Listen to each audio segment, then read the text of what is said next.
नमस्कार, मैं हूं रत्ना और आप देख रहे हैं सी न्यूज़ भारत। आइए रुक करते इस खबर की ओर। प्रयागराज के मेजा क्षेत्र में समाजवादी पार्टी के संस्थापक और उत्तर प्रदेश के पूर्व मुख्यमंत्री मुलायम सिंह यादव की पुण्यतिथि के अवसर पर एक भव्य श्रद्धांजलि समारोह का आयोजन किया गया, जिसमें समाजवादी आंदोलन के नेताओं और कार्यकर्ताओं ने एकजुट होकर नेताजी के विचारों को याद किया और समाजवादी विचारधारा को आगे बढ़ाने का संकल्प लिया। देखिए रिपोर्ट। प्रयागराज के मेजा तहसील क्षेत्र के उरुआ विकास खंड अंतर्गत अमिलहवा स्थित एक गेस्ट हाउस में शुक्रवार को समाजवादी पार्टी के संस्थापक और पूर्व मुख्यमंत्री मुलायम सिंह यादव की पुण्यतिथि पर आयोजित श्रद्धांजलि समारोह में सैकड़ों कार्यकर्ताओं और वरिष्ठ नेताओं की उपस्थिति रही, जिसका आयोजन पूर्व विधानसभा अध्यक्ष श्याम कृष्ण सिंह उर्फ पप्पू यादव ने किया था। समारोह की शुरुआत हवन और पुष्पांजलि अर्पण से हुई। मुख्य अतिथि समाजवादी पार्टी के प्रदेश अध्यक्ष श्यामलाल पाल ने नेताजी को याद करते हुए कहा कि मुलायम सिंह यादव केवल नेता नहीं बल्कि एक विचारधारा थे, जिन्होंने किसानों, गरीबों, पिछड़ों और युवाओं की आवाज को ताकत दी। उन्होंने कहा कि लोकतंत्र पर बढ़ते खतरे के इस समय में नेताजी के बताए रास्ते पर चलने की जरूरत है और संविधान की रक्षा करना हम सबका नैतिक दायित्व है। समारोह की अध्यक्षता कर रहे पूर्व राज्यसभा सांसद कुंवर रेवती रमन सिंह ने नेताजी को भारतीय राजनीति का मर्यादा पुरुषोत्तम बताया और कहा कि वो सादगी, संघर्ष और सामाजिक न्याय के प्रतीक थे। इस अवसर पर पूर्व सांसद रमेश चंद्र बिंद, प्रदेश महासचिव लल्लन राय, प्रदेश सचिव राजेश यादव, जिला अध्यक्ष पप्पू लाल निषाद, पूर्व ब्लॉक प्रमुख चाका राजकुमार यादव, वरिष्ठ नेता लल्लन सिंह, नरेंद्र सिंह, इंजीनियर जगदीश सिंह यादव, रामदेव निडाकोल, युवजन सभा जिला अध्यक्ष नितेश तिवारी, जिला पंचायत सदस्य प्रमिल यादव, विजय राज यादव। कार्यक्रम के अंत में आयोजक पप्पू यादव ने सभी का आभार व्यक्त करते हुए कहा कि ये केवल श्रद्धांजलि नहीं बल्कि समाजवादी विचारधारा को जीवित रखने का संकल्प है। पुत्र नेताजी पूरे राष्ट्र के एक ऐसे नेता रहे कि जिन क्षेत्रों में इन्होंने काम किया है वो पहचान आज भी है। देश का आदरणीय नेताजी जब रक्षा मंत्री थे, इनके मुकाबले में आज तक देश में कोई रक्षा मंत्री नहीं हुआ कि जो शहीदों के लिए इतना बड़ा काम किया हो, इतना बड़ा सम्मान दिया।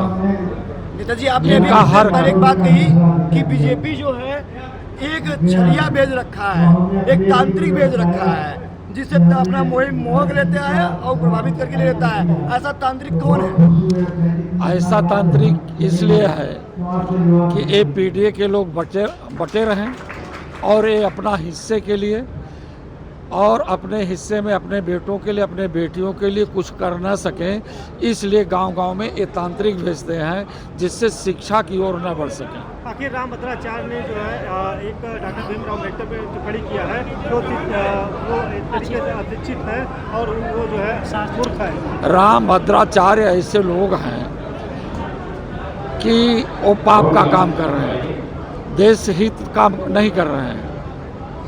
जब किसी को गाली दें, संत का काम क्या है?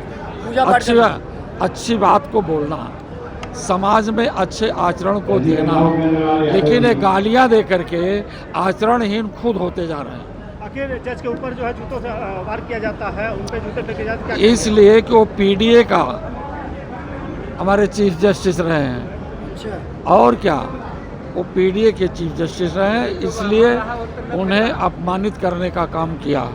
युवाओं को जोड़ने के लिए क्या कहेंगे कि यहाँ पे जो अभी हॉस्पिटल नहीं है और जीएसटी को लेकर के बीच वालों को और ऊपर वालों को क्या फायदा करना है? समाजवादी पार्टी की सरकार बनेगी, जमुना पार विकास से आच्छादित होगा। आज जमुना पार में जो भी काम हुआ, चाहे एनटीपीसी हो, चाहे स्टेट यूनिवर्सिटी हो, चाहे हाईटेक सिटी हो, आपके बगल जहाँ पे आप खड़े हो मूक बधिर स्कूल हो, आप किसी कॉन्स्टिट्यूंसी के अंदर कई पावर सब स्टेशन बनाए गए। समाजवादी पार्टी विकास पर भरोसा करती है। आज जब भी समाजवादी पार्टी की सरकार बनेगी, हमारे नेता आदरणीय अखिलेश यादव जी ने इसी हाईटेक सिटी में लीलावती के लिए जगह अलॉट किया था, लेकिन भारतीय जनता पार्टी ने उसको खत्म कर दिया। जैसे सरकार बनेगी, मैं आपको भरोसा दिलाता हूं कि जमुना पार में भी पीजीआई स्तर का अस्पताल बनेगा। बेरोजगार है, उस पर क्या कहेंगे? आज समाजवादी पार्टी के राष्ट्रीय अध्यक्ष माननीय अखिलेश जी ने घोषणा कर दिया, अब बात संविदा की नहीं होगी, बात सरकारी नौकरी की होगी। और जिस दिन उत्तर प्रदेश में सरकार बनेगी, नौजवानों को रोजगार का अवसर खुलेगा और जिन लोग जगहों पर संविदा की नौकरी है, वो सारी संविदा की नौकरी हटाकर उनको परमानेंट किया जाएगा। किसानों की फसल जो है आवारा पशु चढ़ जा रहा है, उस पर क्या कहेंगे आप? ये सबसे बड़ा भ्रष्टाचार भारतीय जनता पार्टी का है। उसके बहाने भारतीय जनता पार्टी एक तस्करों का गैंग खोली हुई है। समय आने पर इसका निजात किया जाएगा। सेवा में हम आज से कई साल पहले दिए थे कि भाजपा की पूर्ण बहुमत की सरकार बनेगी तो हम संविधान पर बदलने का विचार करेंगे। इन लोगों को यही है कि एक केंद्र पार्लियामेंट में इसी तरह ये संविधान बदल दें और देश को जो पिछड़े लोगों का आरक्षण है, जो अधिकार मिला हुआ संविधान से, उसको समाप्त करके मनु का संविधान के नाम पर। बाबूजी जहाँ पे आप हैं यहाँ से 60 किलो दूर पड़ता है सरकारी हॉस्पिटल स्वरूप रानी, और जाते थे दम तोड़ देते हैं, और जो डॉक्टर सामुदायिक केंद्र में है वो भी महिला डॉक्टर नहीं है। अच्छा आप ये बताओ कहाँ पर कोई दवाई मिलती है? स्वरूप रानी को हमने कांग्रेस के नेताओं से सोनिया गांधी से कहते उसको अपडेट कराया और कराने की वजह से उसको स्पेशल स्टेटस मिला और अखिलेश यादव जी ने 25 करोड़ रुपया दिया और 100 करोड़ दिया था, 150 करोड़ केंद्र सरकार ने। इससे अपना हार्ट में स्टंट लगने लगा। कहते हैं कि मेडिकल सुविधा बहुत अच्छी है। जरा आप बता दो इंडियाई एम्स दिल्ली का बनाया जवाहरलाल नेहरू, ये आपका इंडियाई बनाया इंदिरा गांधी ने, लोहिया अस्पताल बनाया मुलायम सिंह यादव ने। ये भी अस्पताल आप बता दो कि 11 साल में मोदी ने एक भी अस्पताल बनाया जहाँ गरीब का इलाज हुआ। एक भी अस्पताल को बता दे, ये लोगों को बनाते हैं। स्वास्थ्य का बजट इन्होंने कम कर दिया, इन्होंने शिक्षा का बजट कम कर दिया। कहाँ से? एक बार राकेश कपूर जो पीजीआई के डायरेक्टर थे, उन्होंने हमसे कहा कि अमेरिका में 100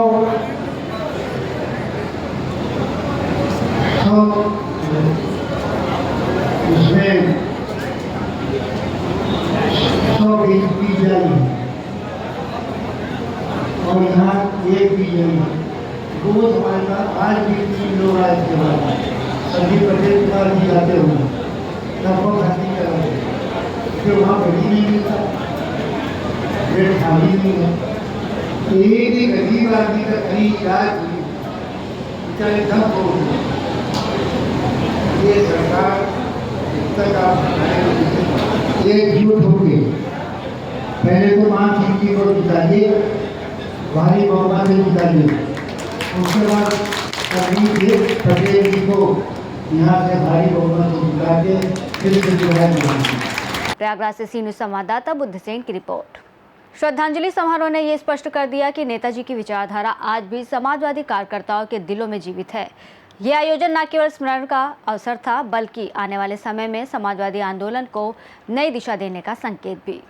फिलहाल इस रिपोर्ट में बस इतना ही। देश और दुनिया की तमाम बड़ी खबरों के लिए देखते रहिए सी न्यूज़ भारत।